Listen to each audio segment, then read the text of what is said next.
नमस्कार, मैं हूं आपके साथ पूर्वी राय और आप देख रहे हैं दबंग इंडिया 24 न्यूज।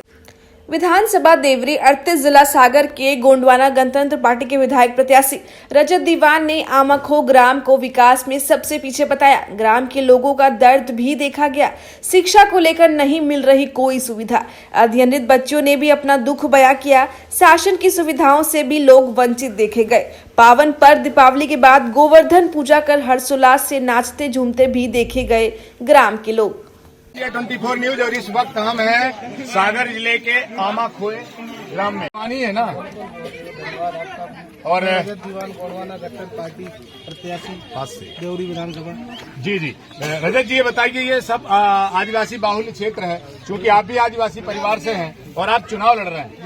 तो अभी मैंने यहाँ के निवासी हैं, उन लोगों से मैंने जानकारी ली। रियल में बहुत पिछड़ा क्षेत्र है, बहुत दर्द झेल रहे हैं लोग। बिजली नहीं है, पानी नहीं है, लाइट नहीं है, सड़क नहीं है, स्वास्थ्य नहीं है। क्या है ये? तो क्या आप चुनाव लड़ रहे हैं? बिल्कुल महोदय, मैं चुनाव लड़ रहा हूँ। गोंडवाना गठबंधन पार्टी और बहुजन समाज पार्टी का जो गठबंधन हुआ है, तो इसको गोंडवाना गठबंधन पार्टी ने मुझे देवरी विधानसभा से प्रत्याशी बनाया है। और निश्चित रूप से आप देख रहे हैं देवरी विधानसभा जो है पूरी सागर जिले की सबसे प्रसिद्ध विधानसभा है।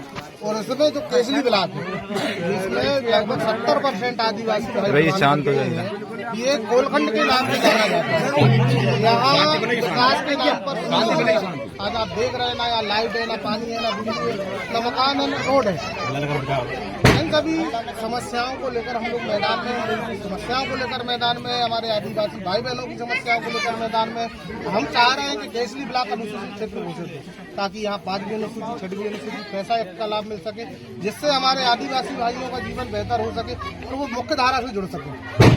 इन्हीं सब मुद्दों को लेकर हम लोग चुनावी मैदान में, और निश्चित रूप से जनता का आशीर्वाद मिल रहा है और हमारे भाई बहनों का भी। यहाँ का जो हालात मैंने देखा, ये बहुत बड़ा मुद्दा है। देखिए, इंसान के लिए जो मूलभूत जरूरतें हैं वो है बिजली, पानी, स्वास्थ्य, सड़क, राशन, ये है। और ये यहाँ पे इन लोगों को लगभग, मुझे लगता है अभी काफी लोगों से भाई साहब से बात हुई, बोले मेरे यहाँ लाइट नहीं है, मेरे यहाँ सड़क नहीं है, मेरे यहाँ आवास नहीं है, बहुत सारी चीजें। तो क्या अगर मान के चलो आप जीतते हैं तो क्या आप इनको ये सुविधाएं मुहैया कराएंगे? बिल्कुल, निश्चित रूप से। अभी वर्तमान में जो भाजपा की सरकार है, केंद्र में सरकार भाजपा की रही, विधायक और राज्य में जी, और वर्तमान में कांग्रेस से यहाँ विधायक हैं।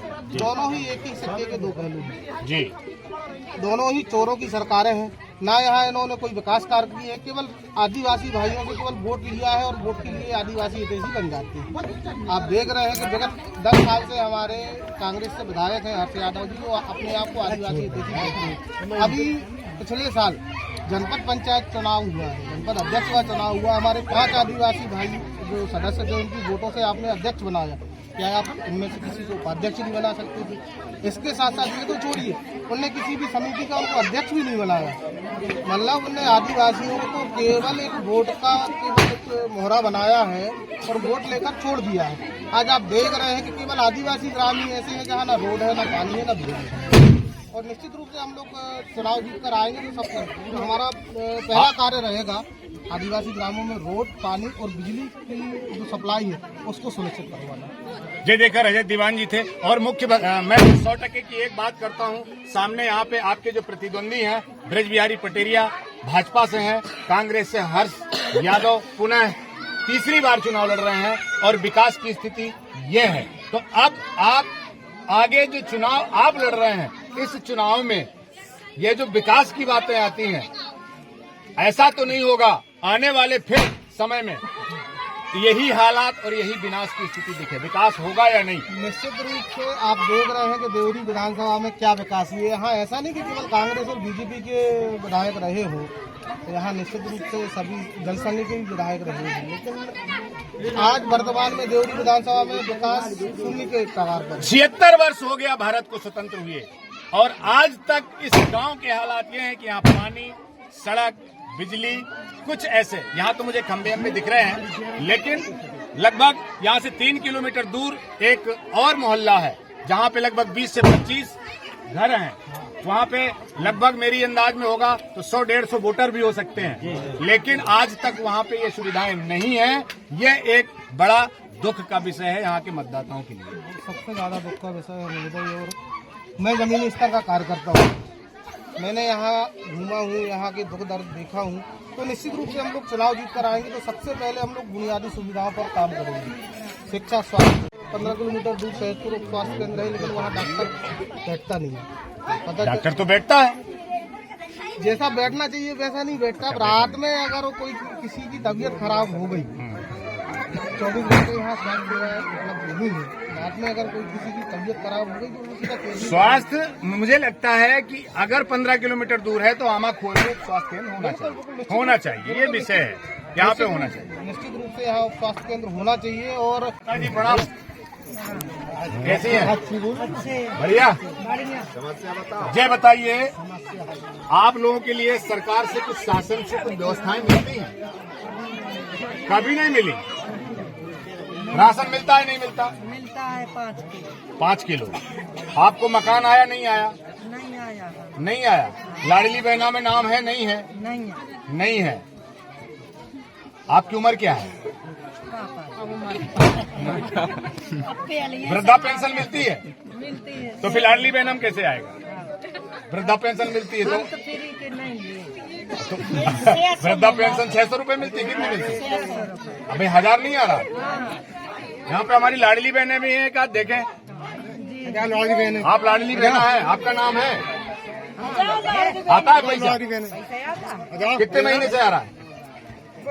3 बार मिल चुका है। अभी आया कि नहीं आया? अभी तो हमने निकालो नहीं है। आया कि नहीं आया? अभी तो घंटी बजती है जब आता है। आता है। राशन वासन मिलता है? राशन मिलता है। सुविधाएं शासन की मिल रही? नहीं मिल रही। तो ये कौन की सुविधाएं हैं? लाडली बहना कौन की सुविधा है? अभी तो अब यहाँ से दे दे अपने। हाँ, बिना पूछे दे रहा है इन्हें पैसा। ये देखिए यहाँ की जो बहनें हैं उनका कहना है। और स्कूल की व्यवस्था, यहाँ बच्चे अच्छे पढ़ते हैं उनकी? पढ़ते हैं। स्कूल बढ़िया है, मास्टर आते हैं? 12वीं तक होनी चाहिए हमारे गाँव में तो स्कूल। आप कुछ पद पे हैं क्या? नहीं, कुछ पद पे नहीं? पद में नहीं अच्छा, है। अच्छा। हाँ, न हमारी खेती नहीं किसानी, हाथ भरोसे रहते हैं, मजदूरी करते हैं। मजदूरी करते हैं। देखिए ये बहन है हमारी और ये बोल रही हैं कि हमें यहाँ 12वीं तक विद्यालय चाहिए ताकि हमारी ये बच्चियाँ जो हैं, ये बच्चियाँ स्कूल सहजपुर ना जाएं। बच्चियों से बात करते हैं। क्यों बेटा बताइए, आपको स्कूल चाहिए? स्कूल चाहिए। कौन सी क्लास में पढ़ती हैं आप? 12वीं में पढ़ती हैं। आपको सहजपुर जाना पड़ता है तो आप साइकिल? ये देखिए ये बच्चियों का दर्द सुनिए।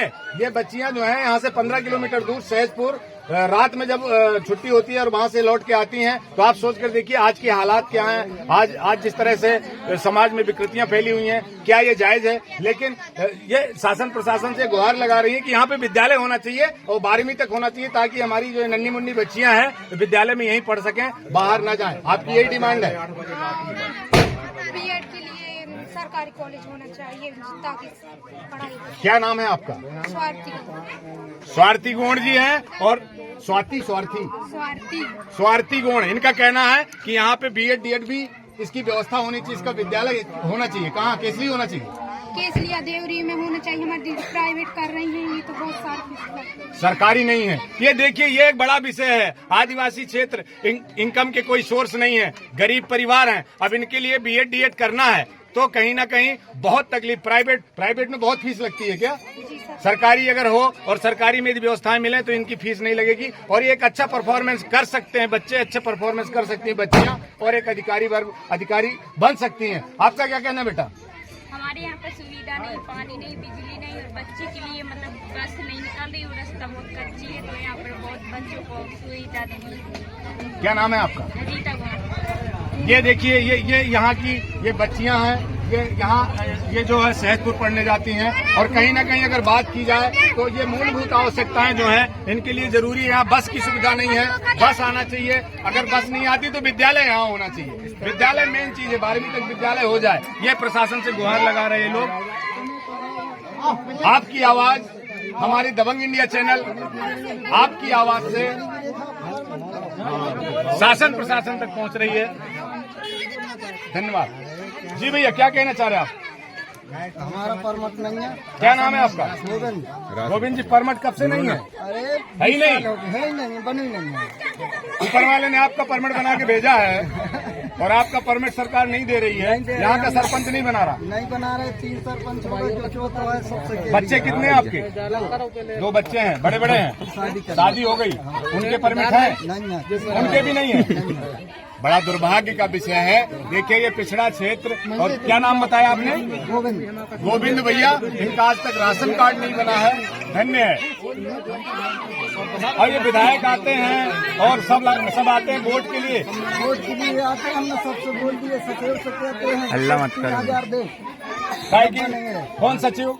लखन सचिव, क्या बोलते हैं? 3000 लगेंगे। लखन सचिव का कहना रहता है कि 3000 दो तब राशन कार्ड बनाएंगे। बोलेंगे अच्छा, 3000 लगेंगे। वाह, क्या सरपंच भी जे नया बने हैं ना, हाँ। ये भी कह रहा सरपंच नया कौन है? ये बुड्ढा। ये क्या कहते हैं, पैसा लगेगा तब राशन कार्ड बनेगा? 3000। 3000 रुपए। इस संग में चलो, केस लिए 3000 लगेंगे। अच्छा, राशन कार्ड बन जाएगा? बन जाएगा। हमने हमारे पास है ही नहीं। क्या नाम है आपका? गोविंद। ये गोविंद भैया हैं। देखिए ये एक बड़ा विषय है। ये गरीबों के ये शोषण हो रहा है यहाँ पे। यहाँ सचिव और सरपंच मिल करके कहीं न कहीं इनके साथ एक खिलाफत वाली विषय में खड़े हुए हैं। इनसे 3-3 हजार रुपए राशन कार्ड हल्ला मत करो। सोच कर देखिए आप, ये बड़ा विषय है। क्या करते हैं ये जनप्रतिनिधि? क्यों नहीं इन गरीबों की तरफ देखते? सिर्फ वोट बैंक के लिए इन लोगों के पास आते हैं क्या? ये एक बड़ा विषय है, आज ध्यान देने की। माता जी क्या है आप? क्या बच्ची आ रही है? क्या नहीं बोल क्या नाम है आपका? सुमत रानी। पेंशन नहीं मिलती? हम 50 की। अभी 50 की हो? बच्चे कितने बड़े बड़े हैं? कितने बड़े बड़े? नाती तो हमारे घर है। अरे सरपंच सचिव बोल रही आधार कार्ड में 50 लिखा है, ऐसा? 50 नहीं। और क्या लिखा है? 60-65 लिखा है। फिर आपको वृद्धा पेंशन क्यों नहीं मिलती? पैसा मांगते हैं क्या ये लोग बनाने के लिए? अच्छा, 3000 सबको ही दे देगा तो सबका राशन कार्ड बन जाएगा, ये सचिव का कहना है। सरपंच। अच्छा, सरपंच का कहना जी। क्या नाम है सरपंच? क्या नाम है सरपंच का? गुड्डा मेहरा। पंचायत क्या लगती है? मेहका पंचायत से सरपंच गुड्डा मेहरा का कहना है कि अगर 3-3 हजार रुपए आप देंगे तो राशन कार्ड बनेंगे, और जो काम होंगे वो हम 3000 में करेंगे, ऐसा बोलता है। ये देखिए भैया, ये सुनिए यहाँ के हालात। ये आमाखो से मैं आपको डायरेक्ट एक्सक्लूसिव रिपोर्ट दिखा रहा हूँ। क्या है माता? जैसे आओ, ऐसे आओ, ऐसे आओ। ये क्या है रखे हो? प्रसाद जी। क्या नाम है आपका? आपका ब्रजेश नाम। राशन कार्ड कुछ नहीं है? पैसा मिला कुछ नहीं। बड़े आदमी हो आप लोग? भाई सचिव सरपंच और यही है ना, बड़े आदमी हो। 3000 दो तब तो राशन कार्ड बनेगा, यही बोल रहा है ना सचिव? पक्का? ये देखिए, क्या नाम आपका? ब्रजेश रानी। इनका कहना है कि 3000 सचिव देंगे सचिव को, तभी जाके स्कूल कहाँ तक चाह रहे थे? मुझे आगे की पढ़ाई करनी है तो यहाँ स्कूल कॉलेज की व्यवस्था नहीं है। जैसे कि अगर कॉलेज हो गया तो जैसे BEd करना तो प्राइवेट है, सरकारी नहीं है, तो इसकी वजह से बच्चे पढ़ाई नहीं कर पाते। हम 10-15 फ्रेंड हैं और मैं से ओनली हम पढ़ रहे, वो भी प्राइवेट है, सरकारी है ही नहीं, तो उनके माँ बाप नहीं पढ़ा। क्या नाम है बेटा आपका? पूजा, पिता का नाम पूजा गौड़, पिता का नाम ओंकार गौड़। कौन सी क्लास में अभी आप? अभी हम BEd कर रहे हैं, वो फाइनल से निकले। BEd कर रहे हैं, कहाँ पर? प्राइवेट। हाँ। पैसा कितना लग रहा है वहाँ? वहाँ पर लग रहा है 64,000। 64,000। सोच कर अभी देखिए। एक ही भर पाएगी, और फ्रेंड मतलब है ऐसी स्थिति में है तो वो नहीं कर पा रहे हैं, इस वजह से वो कॉलेज करके बैठ गई हैं घर पे। आगे की पढ़ाई, जैसे मुझे शिक्षक बनना है, तब वो क्या करेगी? किसी के पास 64 नहीं है या फिर है। मामा की भांजियाँ, लेटर नहीं लिखा आपने? लिखा क्या? वो सुनते नहीं। बस व्यवस्था नहीं, रोड नहीं, यहाँ से कितने दूर है देवरी, लेकिन यहाँ बस ही नहीं चलती, रोड ही नहीं है। ये देखिए, ये एक बड़ा विषय है। ये बच्चियां हैं और ये पढ़ना चाहती हैं। ये सोच कर देखिए, आदिवासी क्षेत्र में आदिवासियों की बच्चियां अगर BEd कर रही हैं और आगे बढ़ने का प्रयास कर रही हैं, शासन की व्यवस्थाएं अगर उनको नहीं मुहैया हो रही हैं, ये एक दुख का विषय है। और यहाँ पे इनको ये व्यवस्था मिलनी चाहिए। सरकारी BEd होना चाहिए, प्राइवेट नहीं होना चाहिए। इनका कहना है 64,000 रुपए हम फीस भर रही हैं। हाँ, वो भी प्राइवेट है, सरकारी है ही नहीं। लेकिन अगर एक घर से एक स्टूडेंट पढ़ रहा है, बाकी और फ्रेंड है 10-15 बिन कॉलेज जैसे तैसे करी फाइनल, उनका क्या होगा? अगर एक घर से पढ़ा लेंगे 64,000 लगा के, बाकी सब बिल्कुल बिल्कुल बहुत बड़ा विषय है ये। बिटिया जो है ना, ये अपना दुख जो है ना जता रही सरकार के लिए कि एक परिवार से मैं अगर 64,000 किसी तरह से मेरे पिताजी अगर व्यवस्था करके दे सकते हैं, लेकिन और 15 मेरी फ्रेंड हैं जो आज वो बीएड डीएड करना चाहती हैं, लेकिन उनके घर में 64,000 देने के लिए नहीं है। किस तरह से वो पढ़ाई कर पाएंगे, किस तरह से अपने सपने पूरे कर पाएंगी? वो भी चाहती हैं कि हम पढ़ाई करें, आगे कोई अच्छे अधिकारी बने, लेकिन हालात ये हैं कि वो पैसे की वजह से पढ़ाई नहीं कर पा रही और सरकार कहती है कि हम बहुत सारी व्यवस्थाएं दे रही हैं। आमाखोई में स्कूल कहाँ तक है? आमाखोई में विद्यालय की स्थिति क्या है? विद्यालय की स्थिति, बच्चे तो पढ़ने जाते हैं, टीचर आते हैं, लेकिन उस हिसाब से जिस हिसाब से पढ़ाई होनी चाहिए वो नहीं हो रही। जितनी अच्छी पढ़ाई होना चाहिए। विद्यालय में टीचर हैं कितने? है तो मतलब अतिथि हैं, वैसे स्थायी नहीं है जो। अच्छा, अतिथि हैं। कहाँ से आते अतिथि? अतिथि तेंदुखेड़ा से आते हैं और आसपास के। ये देखिए बिटिया की जो ये बहुत बड़ी पहल और बहुत बड़ी बात उन्होंने कही कि यहाँ चाहते पे हैं कि हम पढ़ रहे तो हमारे फ्रेंड भी आगे बढ़े, लेकिन अभी हमारे पास हमारे फ्रेंडों के घर पर इतना नहीं है कि वो कर सके। क्या एक बार आप फिर से नाम बताइए आप? पूजा गोंड। ये अपनी पढ़ाई तो कर रही हैं किसी तरह से, लेकिन ये चाहती हैं कि हमारी फ्रेंड भी अच्छा एजुकेशन ले, अच्छी पढ़ाई करें। इसके लिए सरकार कहीं ना कहीं अगर वहाँ ठहरने की व्यवस्था होती, छात्रावास होता तो वहीं रुकते। छात्रावास नहीं है, नहीं है वहाँ पर। ये बड़ा विषय है। इस विषय पे यहाँ के जनप्रतिनिधियों को ध्यान देना चाहिए, यहाँ के विधायक को ध्यान देना चाहिए, यहाँ के भी जनप्रतिनिधि जो वोट मांगने आते हैं उनको ध्यान देना चाहिए। और आप लोग उनसे जरूर बोलिए कि हमारा जो भी विधायक बने, हमारे सपने हैं, वो सपने हम कैसे पूरे करेंगे यदि आप लोग सहयोग नहीं करोगे। ये आप देखा, ये यहाँ का विषय था दबंग इंडिया 24 से। ये हमारी आप सबकी आवाज, हमारी दबंग इंडिया की आवाज से प्रशासन शासन तक पहुंचाने का हम प्रयास कर रहे हैं। दबंग इंडिया 24 से उप संपादक राजू सिंह राजपूत के साथ हमारी दबंग की टीम। नमस्कार।